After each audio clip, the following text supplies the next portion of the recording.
Il n'y a pas d'expression ou de locution plus fréquente dans le Nouveau Testament que celle-ci, en Christ. Elle varie quelquefois dans les traductions quand par et avec sont employés.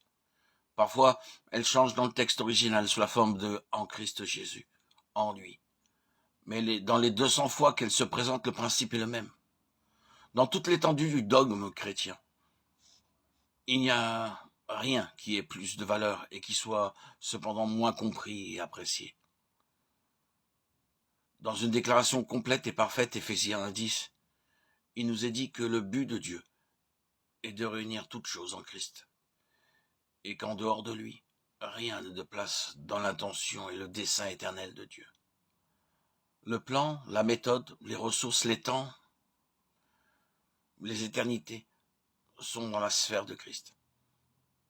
La création est en Christ, la vie est en Christ, nous sommes agréables en Christ, la rédemption est en Christ, la justice est en Christ, la sanctification est en Christ, l'espérance est en Christ, les bénédictions spirituelles sont en Christ, la consolation est en Christ, la paix est en Christ, la prière efficace est seulement en Christ, la force et les richesses sont en Christ, le dessein éternel est en Christ, la nouvelle création est en Christ, les promesses sont en Christ, la libération de la condamnation est en Christ. Nous formons un seul corps en Christ. La persévérance est en Christ.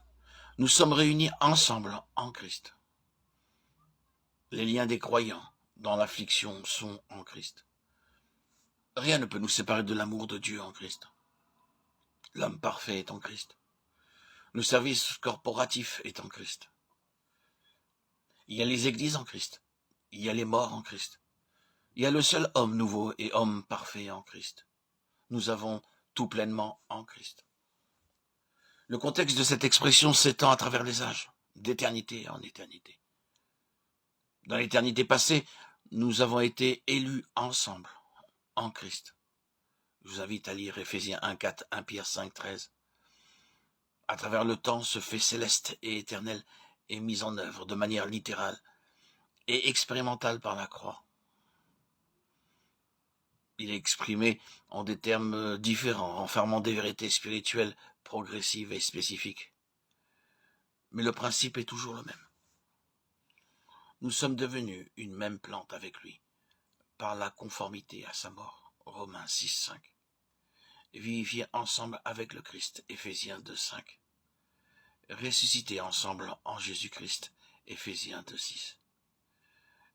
Il nous a fait asseoir ensemble dans les lieux célestes en Jésus-Christ, Éphésiens 2:6, de réunir en un toutes choses dans le Christ, Éphésiens 1:10, parfaitement unis, 1 Corinthiens 1:10. Jésus-Christ en qui tout l'édifice, bien ajusté ensemble, Éphésiens 2:21, étant unis ensemble, Colossiens 2:2. Vous avez été édifiés en Christ, Éphésiens 2:20, afin que nous vivions ensemble avec lui, 1 Thessaloniciens 5:10. Ouvriers ensemble avec lui, 2 Corinthiens 6:1, combattant ensemble d'une même âme, Philippiens 1:27. Puis viendra le point culminant à la fin de ce temps, quand tout ce qui précède sera accompli et que nous serons tous ensemble enlevés, 1 Thessaloniciens 4:17. Finalement, l'éternité à venir se distingue, et nous voyons que nous sommes destinés à être ensemble, glorifiés avec lui, Romains 8:17. Rappelons-nous de l'expression de Paul, qui n'est pas strictement de Paul, mais de l'Esprit de Dieu, l'Esprit de vérité, à savoir en Adam et en Christ. D'un côté, dans notre relation par nature avec Adam, la vieille création, nous voyons un ensemble de conditions, et de l'autre, par notre incorporation à Christ, nous voyons un nouvel ensemble de conditions, qui est différent. L'Éternel Dieu souffla dans ses narines un souffle de vie, Genèse 2:7. Le premier homme, Adam, devint une âme vivante, 1 Corinthiens 15:45. Le jour où tu en mangeras, tu mourras certainement, Genèse 2:17.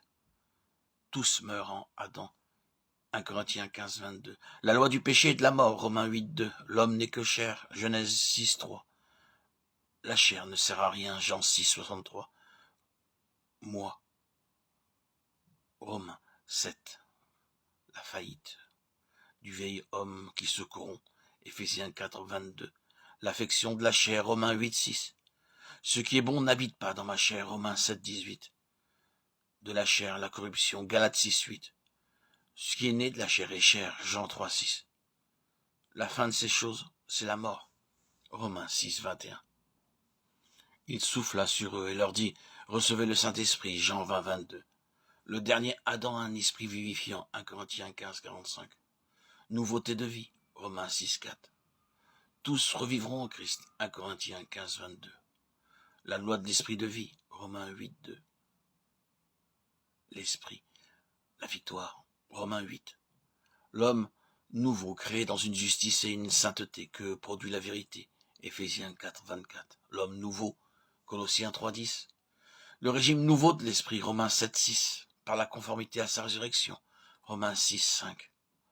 On crucifie la chair, Galates 5, 24. Notre vieil homme a été crucifié, Romains 6, 6. Tout ceci, qui n'est rien de plus que citer les Écritures, servira à souligner la totale et exclusive action divine, et aidera à reconnaître le fait essentiel qu'aucun homme ne peut vivre la vie chrétienne. Il n'y a qu'un seul qui peut vivre cette vie, et c'est Christ lui-même.